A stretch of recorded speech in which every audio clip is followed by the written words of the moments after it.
I might not read the whole thing. Like, generally, please keep your questions succinct. Like, we don't.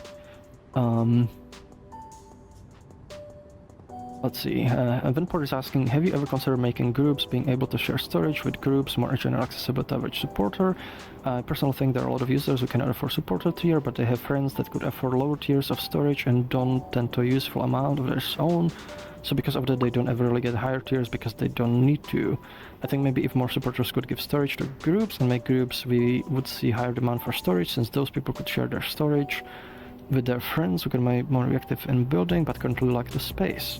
I'm asking this because my friends Sylvia and myself Brie have wanted to work on projects together, but now this justify group memberships, which means to collaborate projects we would have to expose projects publicly, being ready to release them. Brie was unable to actually contribute to Froox because someone with a very high tier gave them extra storage while they had been working on it and nearly running out of space. If making groups and sharing storage with groups available to average supporter, we would have made use of my 25 GB of storage. I'm only using 7 GB without having to depend on someone random generosity. I think that one of the biggest limiting factors for high-quality refined worlds is like Shaded Cove, the Frog is fact storage groups. As they are right now, incredibly limiting creativity. This would be a major step toward making big projects like these possible for users who aren't very well off but want to contribute. I'm actually not sure what exactly you're asking. Like, if you're asking for groups to become free, or if you're like just asking for people with lower tiers to be able to, share storage with a group. So I feel for the sharing the storage on lower tiers, that's a maybe. Like, maybe we could like let people with lower tiers like contribute their storage, to a group.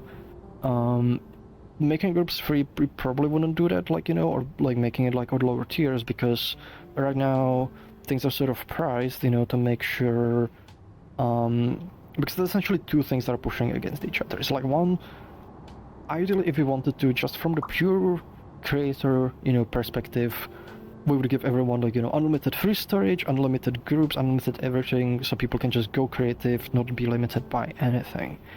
The problem is, it costs money. It costs money on our end, and the development of this platform costs money. We need to keep the lights on. We need to keep make sure people working on this platform can be paid. So that's the kind of other thing that's pushing against this, where we need like some source of revenue.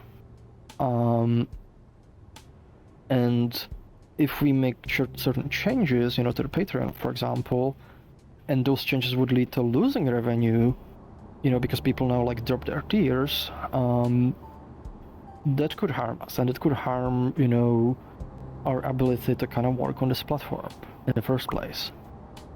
And maybe that wouldn't affect you right away, but like, eventually that would affect the community.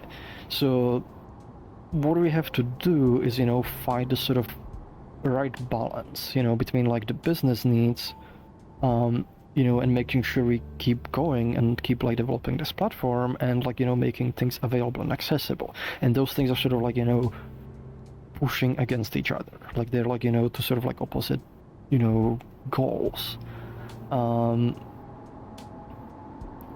So, and that kind of becomes difficult, like this is something we would have to sort of evaluate and see, would this make people drop their tiers? Because if it would make a lot of people drop their tiers, we probably wouldn't make that change, because right now, we don't have much of a like, wiggle room, or what's the word?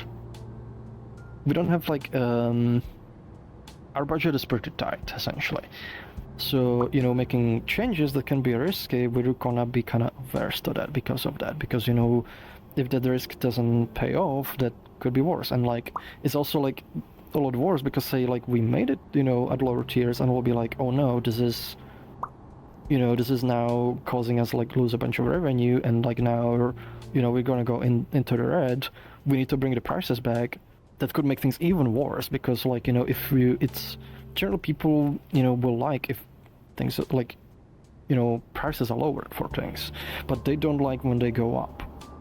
And that makes it a lot harder to make that initial decision. So unless like we're really, really sure this is not gonna affect us, negatively, we're probably not gonna make that change. And I feel like, maybe sharing the space that feel has low risk, because it still like incentivizes people, like, and there's some like, you know, people to have a tier where you can like, you know, have groups. But even then, like, you know, we would want to be sure that like it doesn't end up as like losing a bunch of like, you know, funding for the project. Even, you know, as much as we want, you know, to provide people, you know, with the tools and space and things like to like, you know, be creative and make like really cool worlds. So that is a pretty complex problem, and like it's, I would probably recommend for the, you know, being able to share the groups, your space with the groups, make a GitHub issue. We can like, you know, then like discuss it and evaluate, like, would this be a good change or not? And I'm not promising, you know, we're actually gonna make the change. It might be like, you know, this is too risky, or maybe we need like, you know, more data, but that's generally what this comes down to. And what all of the decisions, you know, with the, what is like, you know, behind like a paid tier, you know, comes down to. In general, we want to approach it like, you know, so like the paid things are things that kind of make sense, you know, that are like extra storage because there's monthly costs. We don't want to, like, one of the things, like the way we have it structured is like we don't actually have any actual features like that are behind a paywall. Like all the features are accessible to everyone. At least like most of them. There's like, you know, few exceptions, like, you know, like there's things like, you know, extra badges, but it's like, you know, vanity feature. The groups are, you know, like another one, but it also kind of ties to the story because it's additional, you know, kind of costs on our end. But in terms of like the building features, what components can use, what tools you can use, you know, that is like not limited, and we kind of intentionally structure it that way. But that means we need to charge for some other things, like, you know, especially cloud things. So I hope this kind of helps, you know, understand this a bit more. And feel free to make the GitHub issue. Again, no promises we will make the changes, but we might discuss it, at least.